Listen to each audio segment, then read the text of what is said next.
Hello, I just want to read a funny little article that was in the Daily Oklahoman today.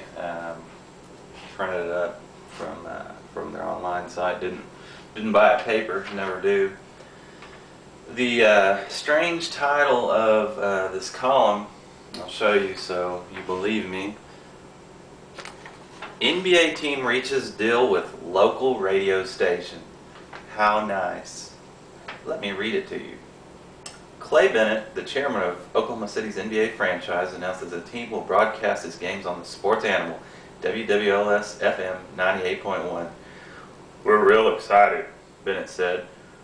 We've had a real great relationship with you guys through the years. I think that's how he talks.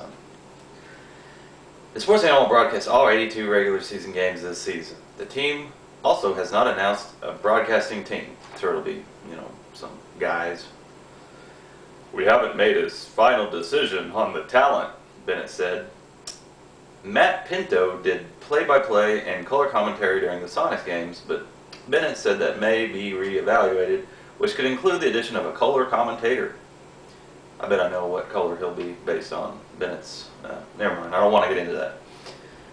In addition to the standard rights fee, the team is believed to have sought the entire block of commercial space during the broadcast, a compromise several local stations had a hard time making because of the loss of advertising revenue.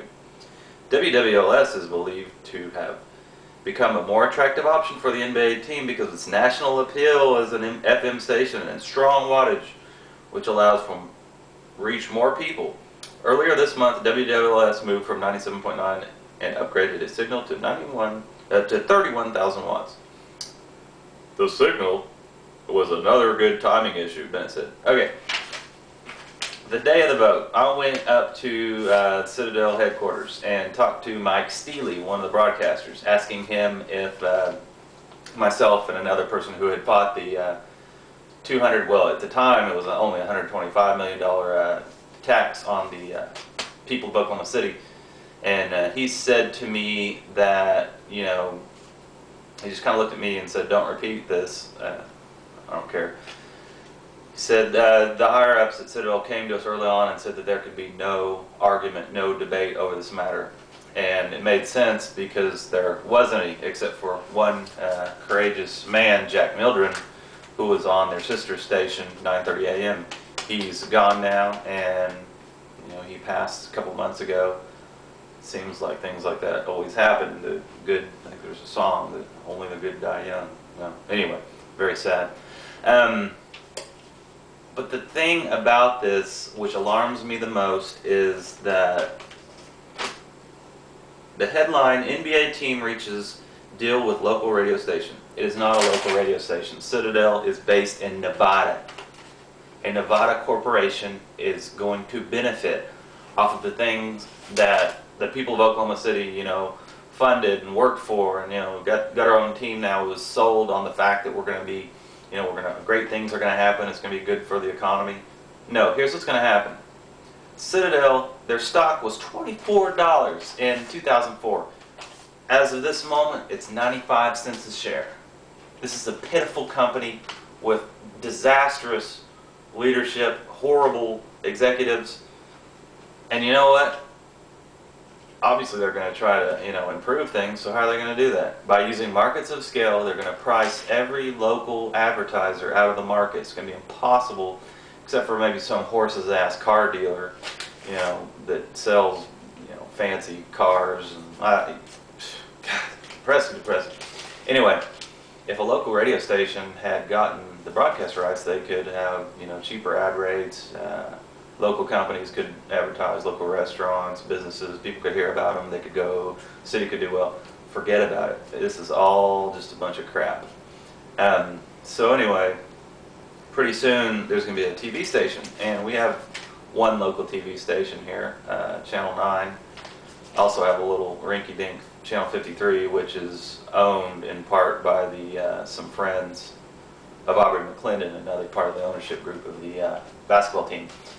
What's going to happen is either the Fox affiliate, which is owned by Sinclair, which is a Maryland group, or probably Cox, cable station, which is a Georgia group, will get the broadcast rights.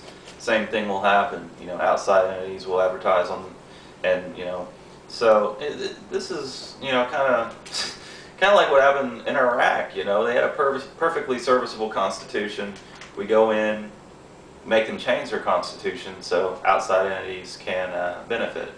You know, this is just sick, and but there's always ways around this, and I'm hoping that next legislative session, since the state was pulled in to donate another $50 to $75 million through amending the Quality Jobs Act, that they could maybe come up with a sort of tariff on these stations to where, you know, it's not attractive for them to own these stations anymore. I know Citadel is trying to divest from a number of their stations. They're doing so poorly.